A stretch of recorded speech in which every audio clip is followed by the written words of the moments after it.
Okay, so today is Monday, August the 12th. It is 1:24 and I am literally just pulling myself out the bed and I want to get back in it. So today is Christian's first day back at work, so I am by myself for the first time in 3 weeks, and it is not fun. Not fun. When he left this morning, I had plenty of breakdowns. He woke up at 4 something and got ready, and he had to leave around 5 something, and from about 5 o'clock until 6ish, 7, I cried my eyes out. Yesterday I was frustrated, today I'm frustrated, I'm mad. I woke up late yesterday too. I woke up at about, well, I ain't gonna say late, I think I woke up at about 11, 12, but I was back in bed at 3, and I slept until about 8 o'clock, 9 o'clock that night. I took my Ambien and I went back to sleep. It is just hard to do life right now. Like, I can't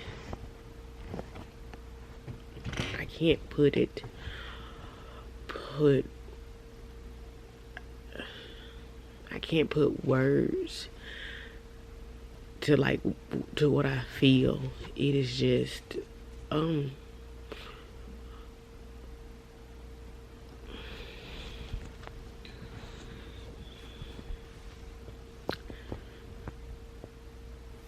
I was telling, when he called me on his lunch break, I was just telling him how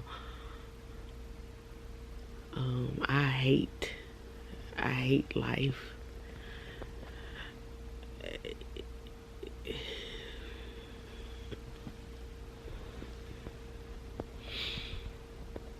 I'm trying to pull myself together to do, I guess, to get dressed today, and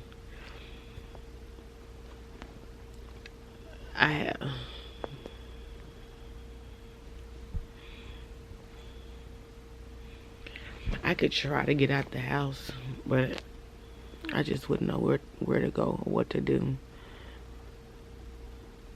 I'm just not feeling anything in life right now. It's not, I don't have any desires.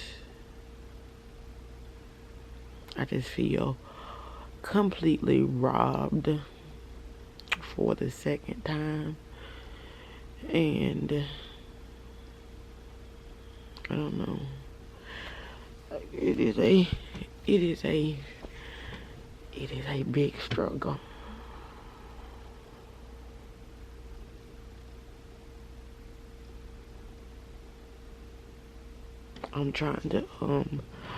We're trying to wait until my 2-week checkup before we sit down and talk about it. And that's frustrating because this is week. This is going on the 2nd week, and my doctor hasn't called me about it. So I'm frustrated about that, and I'm trying to refrain from calling them because I won't have anything nice to say if I have to beg to be checked up on, because that is what I pay you for. But I'm trying to wait for that so I can ask my questions and try to get answers if they have any answers to give me, because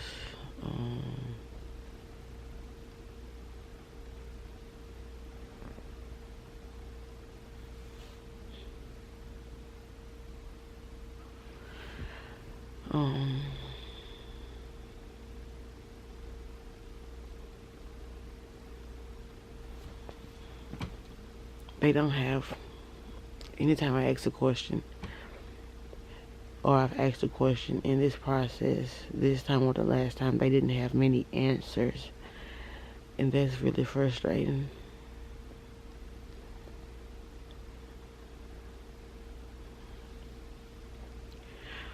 But I just want, I don't know, like, I talked to my husband about, like, feeling alone, and like you can Google, it's like I can Google and I won't find enough about it. I can join Facebook groups and it still won't be enough about it. It's not talked about a whole lot. And it's very hard when, I'm not gonna say what I'm going through is new. It's just not talked about. So I guess I guess it would be good to document what this journey looks like, what we find out, what God does for us.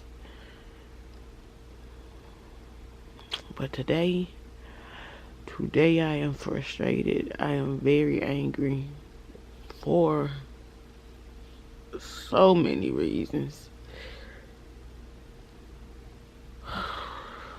I'm so angry. And I just wish my husband was home so I could just hold his hand or get a hug or something.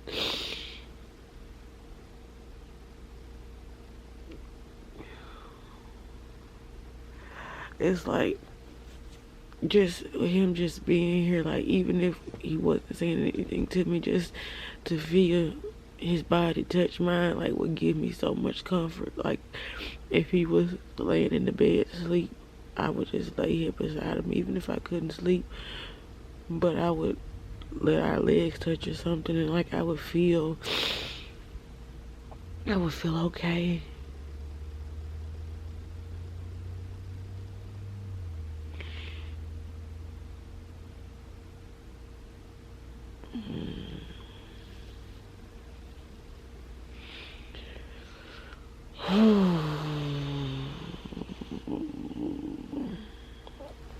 I have trouble making myself eat now because I don't have an appetite, and it's 1 o'clock and I know I should eat, but I just don't feel like it. I just don't feel like it.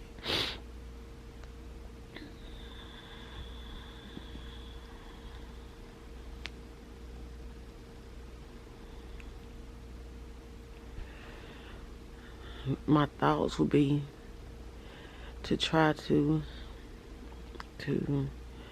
I guess take a shower, obviously brush teeth, wash face, and maybe try to do my makeup. I haven't worn makeup since July. I think the 4th of July to be exact, and then before then it was a long time too. But I guess I would try to do my makeup, but it's so hot outside. It's like, what's the point? Then I feel like if I don't go nowhere, then what's the point? But I guess the point would be to get myself in the groove of moving, at least.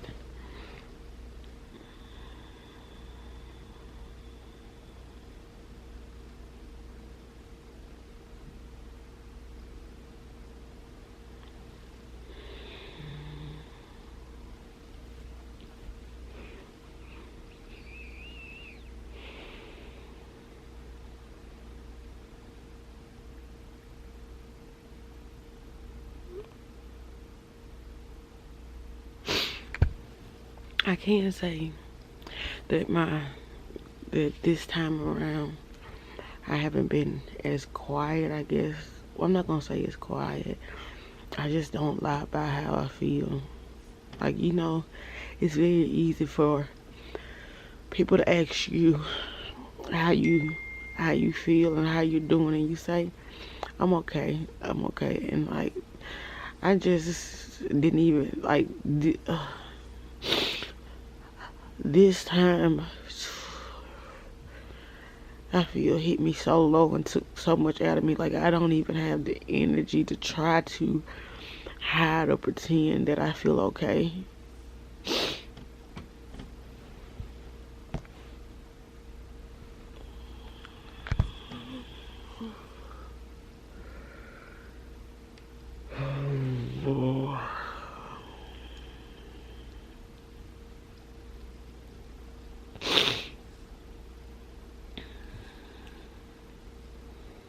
I have a headache already. I just woke up.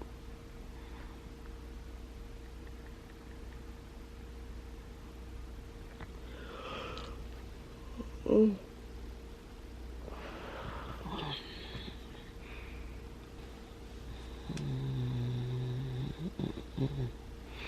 And I guess we could sit down and just tell you guys initially all that happened, and then after my checkup we can come back and tell you whatever the doctors have to say.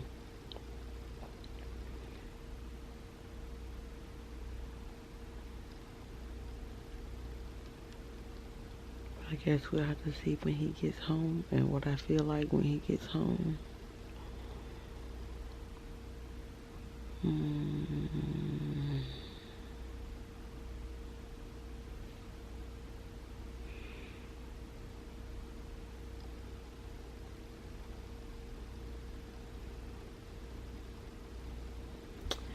Alright. Oh, it's so dark. Well, you can't see me. I'm sitting in the living room. It really doesn't matter. But I managed to eat 2 toaster strudels, and I'm about to have another one. And I got some shortbread cookies that like aren't the best. They taste kind of funky, but I kind of like it. But I just smiled, and I want to show y'all why, because I'm trying, and I don't get a smile every day, but I was sitting here eating my breakfast, and I watched, me and my husband watched the Michael Todd's Peace Under Pressure sermon, but the updated one about 2 nights ago, and it was really good. But I was going to find another sermon by him kind of along those lines, and I found a old Peace Under Pressure from 2017. So I'm just gonna let y'all listen to what I listened to, and it kind of made me smile.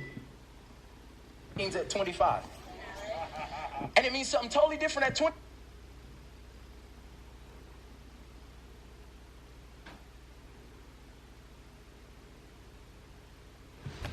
Boo.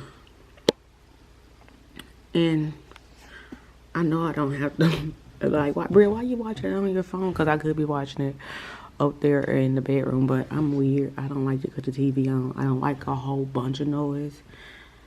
So, yeah, we're going to sit right here and watch it if it ever starts to play. And even people who think they know every word and every line, if you look deeper, you'll see something that you never saw again. That's the same thing with the fruits of the spirits. Most of us who were raised in church learned them when we were younger, love, joy, peace, and all that. But it means something totally different at 10 than it means at 25. And it means something totally different at 25 than it does even at 30. I don't know, that 5-year gap between 25 and 30, it's a different world. How do I know? 'Cause I'm about to turn 31. Come on, y'all. Tell me about it. But I know that gap is different between 30 and 50. Those are all the seasoned saints making noise. They got some lorries on their life. So I want you to know what that little series, lorries on their life made me smile. I thank you, Jesus, because I'm struggling. But yeah, I just wanted to, like that. But don't that make a lot of sense? It's crazy. Because at the beginning, he was just saying how when you follow in Christ, like nothing is ever finished. Like you're never done.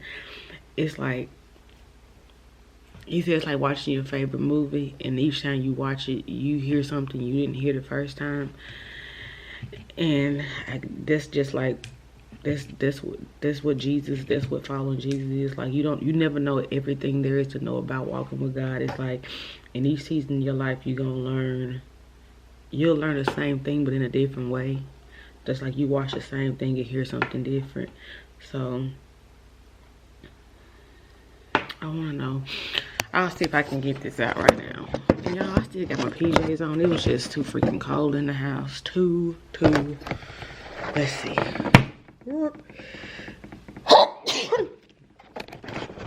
Let's see if we can just make a little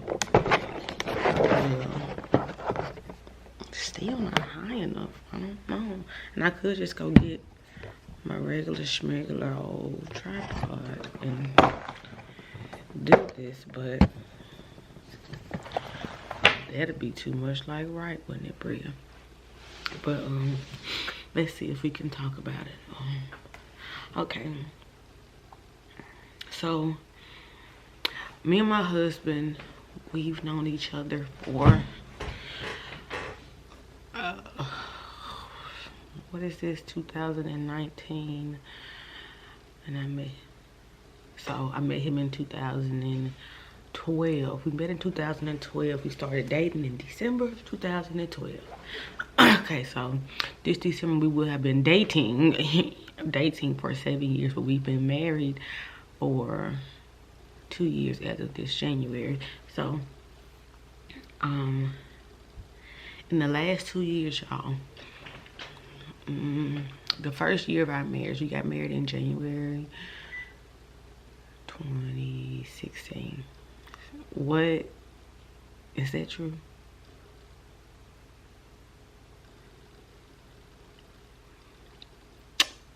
Yeah, I don't even know. I don't even know, but I'm almost positive. I don't even remember 2017. So it could, okay, so we got married in January 2017. 2018 would have been a year there, 2018, 20. So yeah, we got married in January 2017. And then June 2017, his stepfather passed away. And then 6 weeks later, like his stepdaddy was sick. So I'm not gonna say so we knew he was gonna die. Nobody, I don't think we expected him to die. It was shocking. But he was getting really sick. He passed away. But then 6 weeks later, his mom was in a tragic, like, real bad car accident. She passed away, like right there. And that was insanity, because my husband doesn't even work at home. Like, this year, from last August to this August, make a year, and this is the only year he's been at home since we've been dating. So, well, since he had that job, and he's been working there for 5, going on 6 years. So his mom passed away, and I can remember it like plain as day. I got off work. It was a Thursday. I got off work, and I went to the nail shop. I think I talked to him between that time, but he was, let me put those together. I think at this time he was working in Kentucky. So that was he was about 12 hours away. So I was sitting in the nail shop, and his best friend called me. And his best friend is full of game. So I thought he was calling me with his typical girlfriend problems. But he was just like, Bria, he's like, I got something to tell you. And he was like, it's not gonna be good. And I was just like, okay, what? And he was like, I just got a phone call from one of our friends that said Christian mama is dead. And I'm like,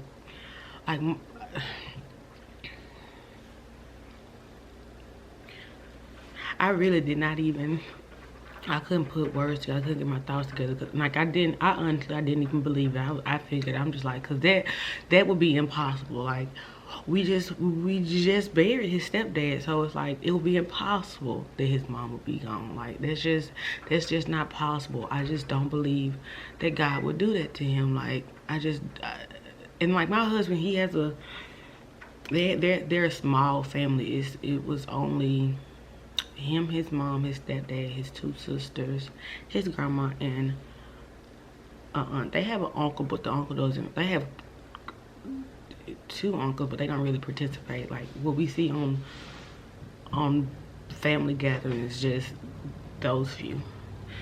So at that point, he didn't want to call him and tell him, so he wanted me to call him and tell him. And I was calling my husband's phone, like at this, I was shaking. I couldn't get up. I was calling his phone like he was going to voicemail. And like that's when I figured, I'm like, somebody else done told him, and that's just not gonna be good. So by the time, so I just called, and it was just minutes later. When I got in touch with him, like it was.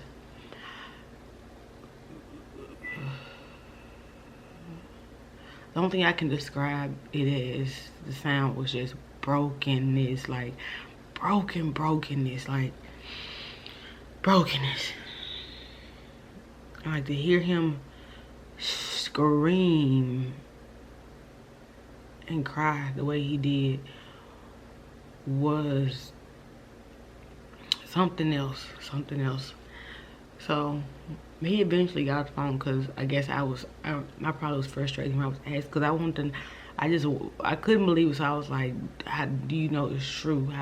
What happened? And I could see why those are questions you don't care to answer, or it doesn't matter. But like I said, I didn't believe it. I didn't want to believe it. So I finally got a nail shop, and like I got to my car, and I feel like I exploded. Like I couldn't move. Like I called my mom, and I was just like, whoo. I was like, Mama, a Christian mama died, and like, we just, nobody could believe it. Nobody just could believe it. So it took me a minute to just get back in the car, and get in the car, like to actually drive. It took me about an hour or two to actually leave. And when I got home, like that is, like, these feelings are so familiar, because I don't understand why God is taking us through so many things where we can't be together and get through it. Because like, I got home and it was just lonely. It was empty, lonely. Like, I sat on my front steps and I just cried. Like, I didn't know what to do. And at this time, I think this was 2 years ago, so I was 24, he was 25. And that was a big blow. And the next day, it took,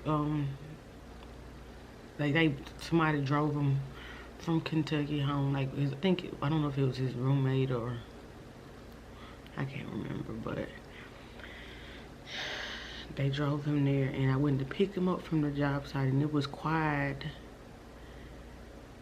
It was quiet all the way there. And like, let me rewind, because that morning I woke up, and I called his sisters, because they were at their mom's house. So I drove up, and I just sat with them that day. Like, it was a lot, because his sisters wanted to go to the funeral home and see her, like, immediately. And like, at that point, I don't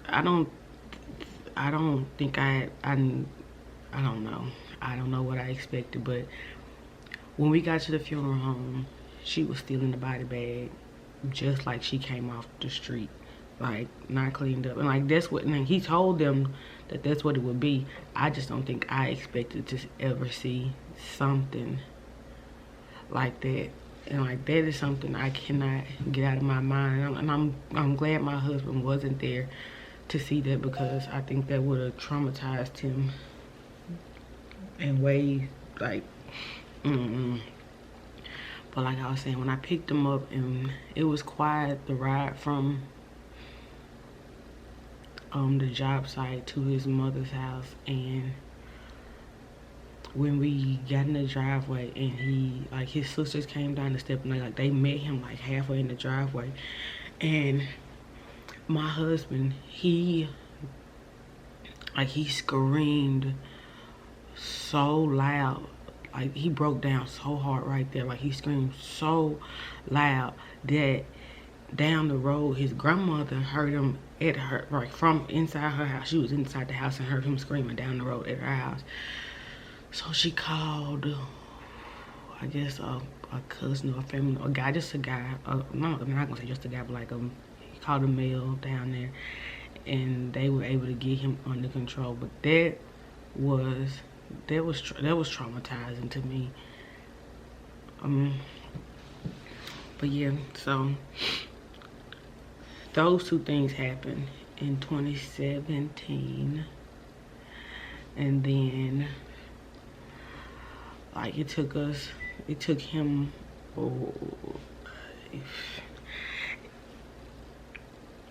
that was just a hard one. So 2018 rolls around and he comes home that last August, and we find out that we're pregnant.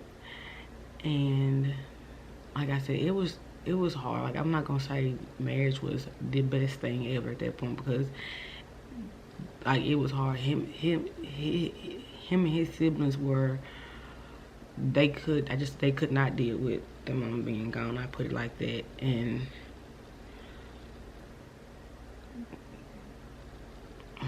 things just got bad. Like, so I was like, that pregnancy was so stressful, so hard. And that October, oh Lord, this is, nope.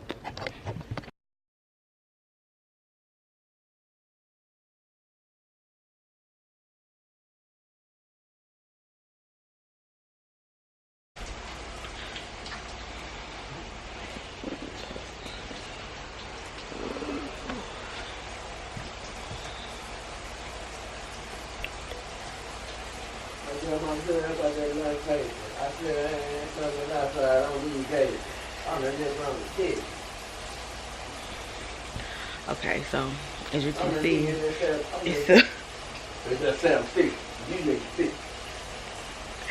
it's a whole lot later. Oh, y'all, it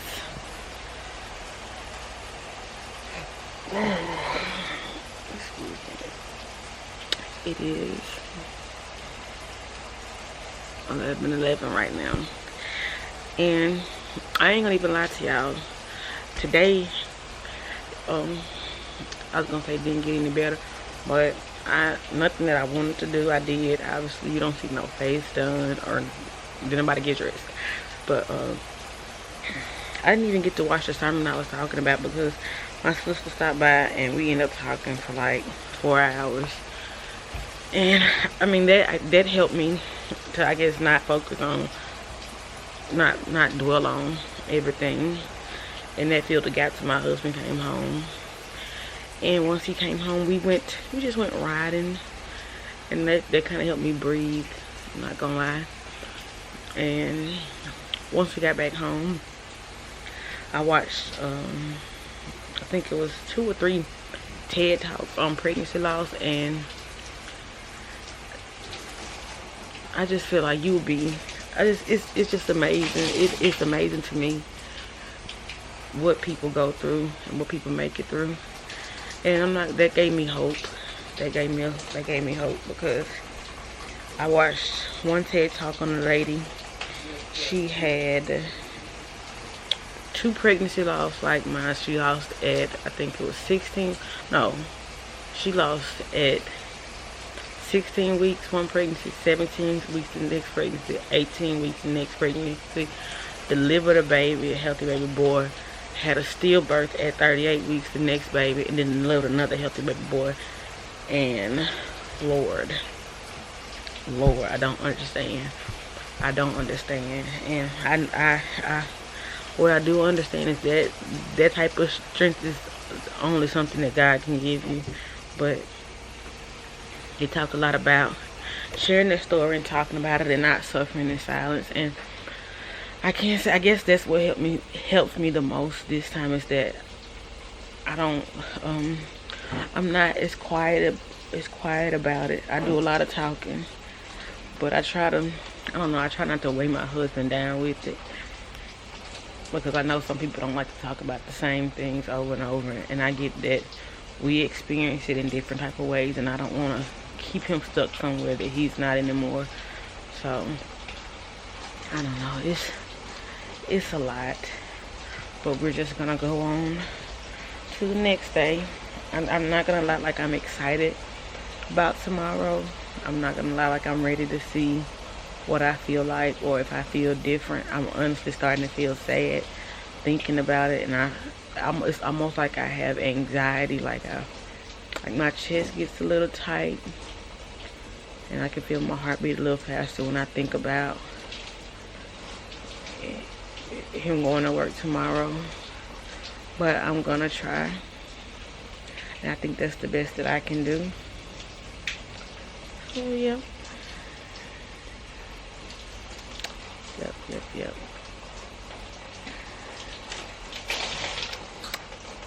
Yep.